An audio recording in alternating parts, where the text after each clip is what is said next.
მოგესალმებით ბატონო ვახტანგ, ძალიან დიდი მადლობა სტუმრობისთვის. და საუბრობთ ოკუპირებულ აფხაზეთში მიმდინარე მოვლენების შესახებ. ცნობილი არის დე-ფაქტო არჩევნების შედეგები და ახალი დე-ფაქტო პრეზიდენტი რამდენიმე დღეში არჩევიდან რამდენიმე დღეში შეხვდა ვლადიმერ პუტინს.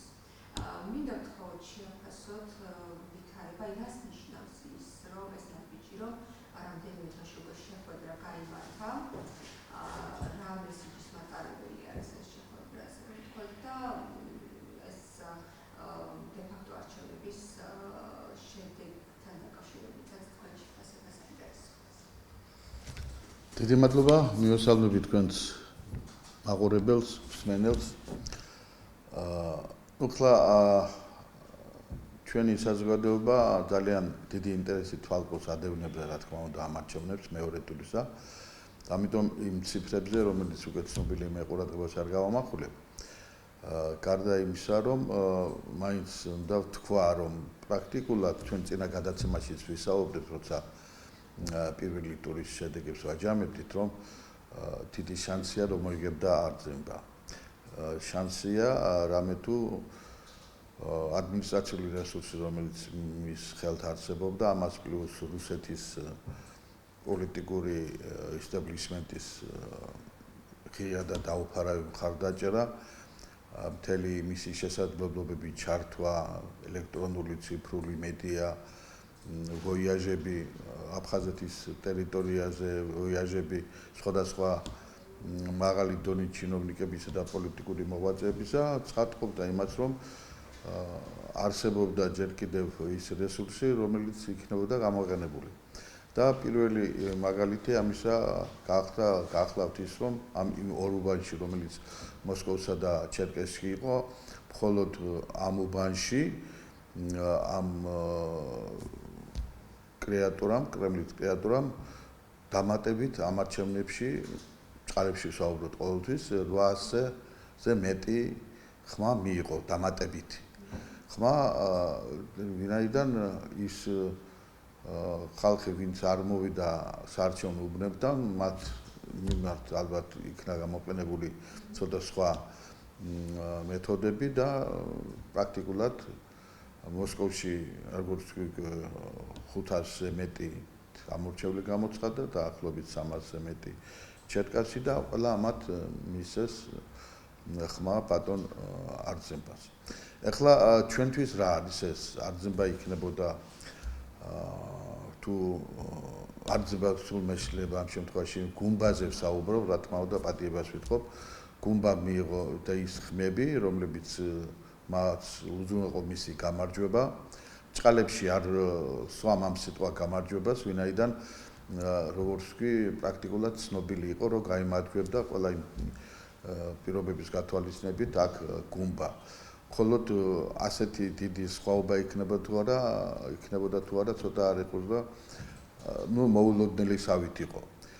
თუმცა როგორც ვთქვი, უკვე ასე ვთქვათ, აი არგუმენტები, ჩემი არგუმენტები ამასთან დაკავშირებით მოვიყვანე. საკითხი დღეს შემდეგნაირად, აი ჩვენთვის, საქართველოსთვის, თვითონ აფხაზეთისათვის რას ნიშნავს გუმბას მოსვლა თქვათ სათავეში.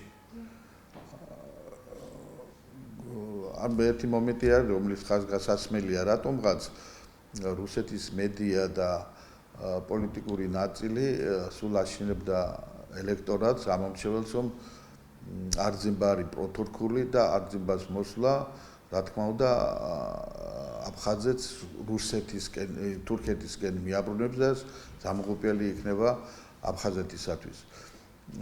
მე ცოტა სხვანაირი წარმოდგენა მაქვს, ვინაიდან არძენბაც რო გამარჯვებული იყო, ის ვერ გადადამდგა მკვეთ ნაბიჯებს რუსეთის საწინააღმდეგოდ, იმიტომ რომ თურქეთიც ასე ღიად და აშკარად ანტირუსულ პოლიტიკას ვერ და არ გაატარებდა აფხაზეთში. ამიტომ ეს იყო თქვათ თითიდან გამოწვეული საფრთხე და მაგრამ ამან იმუშავა როგორც ხედავთ. თუმცა მინდა გითხრათ, რომ აფხაზეთის მოსახლეობის ძირითადმა ნაწილმა ეს 47% ცოტა არ არის, ამ ნაწილმა ხმა დაუჭირა მაინც არძიმბა სხვადასხვა მიზეზების გამო.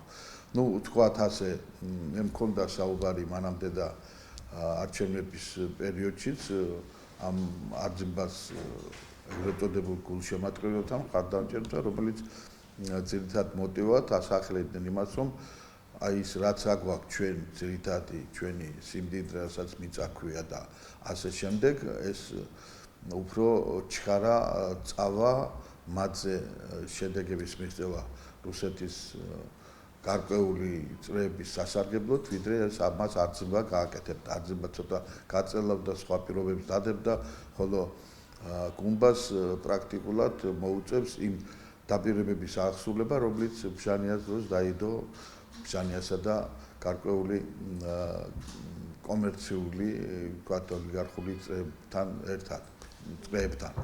აქედან გამომდინარე, ის რასაც თქვენ ბრძანეთ, რატომ ასე ჩქარა, რა თქმა უნდა, რუსეთი თავის პოლიტიკას აფხაზეთთან მიმართებაში გააგრძელებს ბოლომდე, მაგრამ სანამ ვთქვათ, ის თვითონ არ ჩადგეს, სად არის ეს წითელი ხაზები, ეს მისი გადასაწყვეტია, ამიტომ აფხაზეთის მოსახლეობა სამწუხაროდ ვერ იქნება ბოლომდე ისეთი, რომ მან სერიოზული წინააღმდეგობა გაუწიოს კრემლს. ვერ იქნება ბევრი რამის გამო, თუ გნებავთ ელემენტარული პროზაული, ასე ვთქვათ, მომენტების აქტუალიზებით, ელექტროენერგია, საგვები, პენსიები, ხელფასები და ასე შემდეგ. იქ ძირითადად 60-დან 80%-მდე მაინც რუსეთზე არიან დამოკიდებული. აქედან გამომდინარე, რა თქმა უნდა, წინააღმდეგობის გაწევა ცოტა რთულია, როცა ბავშვია, როცა შენ ხელფასის გარეშე ხარ, როცა ელექტროენერგია არა გათბობის შუქის გარეშე რჩები. ამიტომ აქ სოციალური მომენტები ძალიან სერიოზულ როლს თამაშობენ. ამას ემატება რუსეთის პოლიტიკური, ვთქვათ, ამოცანები, მიზნები აფხაზეთთან მიმართებაში. ის პრაქტიკულად საქართველოსთან მიმართებაში მაინც დიდ ანგარის გამწევი არ არის. ჩემის აზრით, ვინაიდან საქართველოს როგორც ჩემის აზრით რუსეთში თვლიან, აქვს ის მშვიდობა, აქვს ის პრეფერენციები, რომელსაც ვაჭრობა ქვია, მალული თუ ღია, რომელსაც ქვია ის განწყობა, რომელიც არის მოსკოვში, თბილისის მიმართ ცოტა შეგბილებულია საქართველოსადმი და კერძოდ რუსეთი თბილისისადმი ეს განწყობა, ამიტომ რა თქმა უნდა, რუსეთი ცulis ალბათ, რომ ჯერ ადრეა ლაპარაკი იმაზე, რომ ჩვენ საერთოდ ვისაუბროთ იმაზე, რასაც აფხაზეთის და აფხაზების მოbrunება თბილისისაკენ ქვია. თვითონ აფხაზეთში განწყობა, როგორც გითხარით, დიდად არ არის შეცვლილი, თვალსაზრისით, რომ კი, გარკვეული წრეები, როგორც თქვი, და რა ვარ გარკვეული, თქვა 53% არ არის ცოტა. თulis, რომ ის პოლიტიკა, რომელსაც მოსკოვი ატარებს სოხუმის მიმართ, არა კანონიერია, არა სამართლიანია და ასე შემდეგ, მაინც ეს მოსახლეობა არ თulis, რომ ადიქა და თავქუდ მოგლიჯილი წავიდეთ თბილისისკენ და მარტო მანდარი შველა. ჩვენი პოზიცია.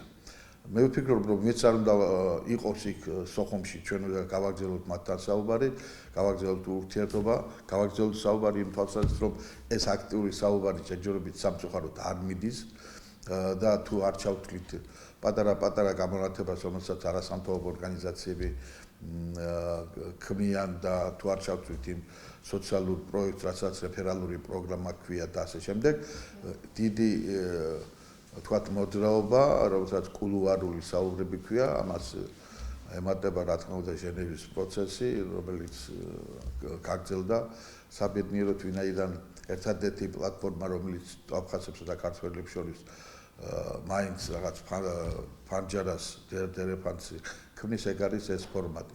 ეხლა იქაც მე როგორც ვიცი, დაწვრილებით ვერ მოგახსენებთ, მაგრამ იქაც მე როგორც ვიცი ინფორმაციიდან საინფორმაციო ღია წყაროებიდან დიდი მაინც ცვლილება არ არის, გარკვეულ არაფერი არაა. გარდა იმისა, რომ უფრო დაბეჭდებათ, მოითხოვს მოსკოვი დემარკაციის გაკეთებას ცხინვალთან, სოხუმთან და ეს ცოტა რიყოს და უკვე რაღაც სხვანაირი ხასიათი იღებს. მე არ მინდა ახლა ცოტა ხმა შევიდე, რატომ არის ეს მოთხოვნა გამკაცრებული, შეიძლება ამაში სხვა რაღაცა დევდეს, რომელზეც მე არ მინდა ახლა დღეს საუბარი, მაგრამ ყველა შემთხვევაში ეს ცოტა არ იყოს და ღრმად გასაანალიზებელი საკითხია. სხვა დანარჩენი ის თემები, რაც იხილებოდა ამ შენების პროცესში, მე მგონი დარჩა იგივე, რეგულირებთან პრობლემები იგივე პრობლემებია.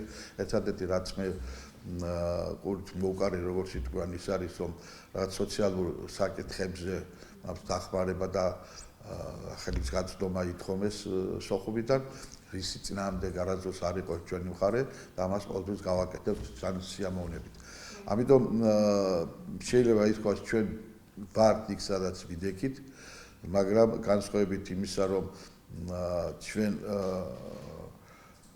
თქვათ აქამდეც არ ვიყავით აქტიური ორხრივ მოლაპარაკებაზე, განსხვავებით ამისა, მე ვფიქრობ, რომ ეს ორხრივი მოლაპარაკება თბილისსა და სოხუმს შორის ყველა მიმართულებით უნდა გაგრძელდეს, თუმცა ბევრი შეიძლება ვყავდეს ოპონენტი და რაღაც ფორმატში გავიზიარო. კი, რუსეთის როლი აბსოლუტურია, შეიძლება ითქვას, თუ მაქსიმუმს უხდეული არ არის, უბრალოდ აბსოლუტური არ არის, მაქსიმუმს უხდეულია. რა თქმა უნდა, რუსეთის გარეშე ამ პრობლემის მოგონება რთულია, თბილად ვთქვათ, მაგრამ მიუხედავად ამისა, აფხაზურ-ქართულ ურთიერთობას ამ ორ ფორმატს არაფერი უდგას წინ. ერთი მინდა გითხრათ, ესე იგი, თქვენ ახსენეთ, რომ გუმბას მოუწევსო დაპირებების შესრულებაო და საინვესტიციო, ერთადერთი საინვესტიციო შეთანხმების საკითხზე მინდა გკითხოთ. მან გააკეთა ესეთი განცხადება, რომ ეგრეთ წოდებული ეს საინვესტიციო შეთანხმება თავდაპირველი სახით არ იქნება მიღებული. მაგრამ ეს დღეს წესრიგში დადგება, როგორც ჩანს ისე. და ჩვენ გვახსოვს, როგორი მწვავე დაპირისპირება იყო ამაზე აფხაზურ საზოგადოებაში და რაღაც შემდეგ ეს ცნობილი მოვლენები გამოიწვია. აი ეს განცხადება თქვენთვის რისი მანიშნებელია, რაც თქვა, რომ თავდაპირველი სახით არ იქნება მიღებული, რა მოლოდინი შეიძლება არსებობს მაგასთან დაკავშირებით და თუ არ მოსაუბრებელი, რომ ისევ ვიხილოთ მოვლენების ესკალაცია? დაძაბულობა თუ მოიმატებს, ისე თუ ფიქრობთ ამას? ძალიან კარგი შეკითხვა. აფხაზებს აქვს ერთი არაჩვეულებრივი თვისება. ისინი თუ რამეს, როგორც იტყვიან, სიტყვას უდად რო არ ჟღერდეს, აიკვიათებენ და ისინი ამ აკვიათებულ არსისათვის ბოლომდე იბრძოლებენ და ამის მაგალითია ამის მაგალითია მე-19 ძირითადად მოვლენები, რომლის ამ მუსულმან მოხაჯვრებას უკავშირდება. მიუხედავად იმისა, რომ რუსეთი ძალიან სერიოზულ დახმარებას მაშინად უწევდა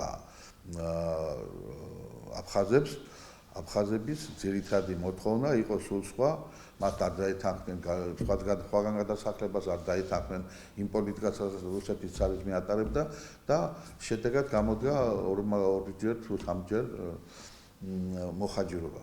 ამიტომ აფხაზები რა თქმა უნდა, თქვა, ვერ მიიღებენ ბოლომდე იმას, რასაც რუსეთი შესთავაზებს, თუმცა შელამაზებული, ცოტა დავარსლი იქნება ეს ეგრეთ წოდებული ხელშეკრულება, მაგრამ საბოლოო ჯამში მოხდება ისე, როგორც აქ რუსეთს დაგეგმილი.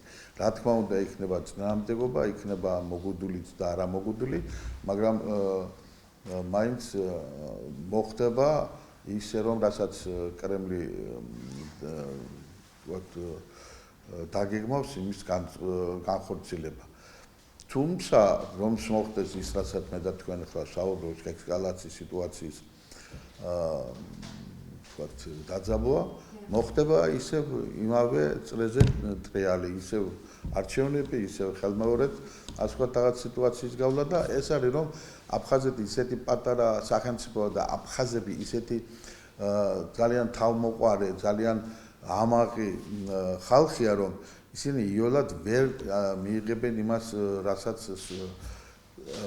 გარედან თავაზობენ. ეს მაგალითი ჩვენთვისაც ყურადსაღებია ქართველებისთვის, თბილისისათვის. ყველაფერი იქიდან რომ აფხაზეთთან საუბარზე როცა ვლაპარაკობ, იქ სხვა დონის საუბარი უნდა წავიდეს აფხაზეთთან. სხვა მოცულობის, სხვა შინაარსის, სხვა განწყობის, რომ აფხაზეთი მას საბოლოო ჯამში ირწმუნოს და ეს უნდობლობის მომენტი მათში გაქრეს და უფრო სხვანაირად შემოხედონ თბილისს. ამიტომ ის რასაც თქვენ და ჩვენ ახლა ვარაუდობ, ეს არ არის გამორიცხული, თუმცა მე არ ვფიქრობ, რომ მას დიდი შედეგი მოყვება. ძალიან დიდი მადლობა. მადლობა თქვენ.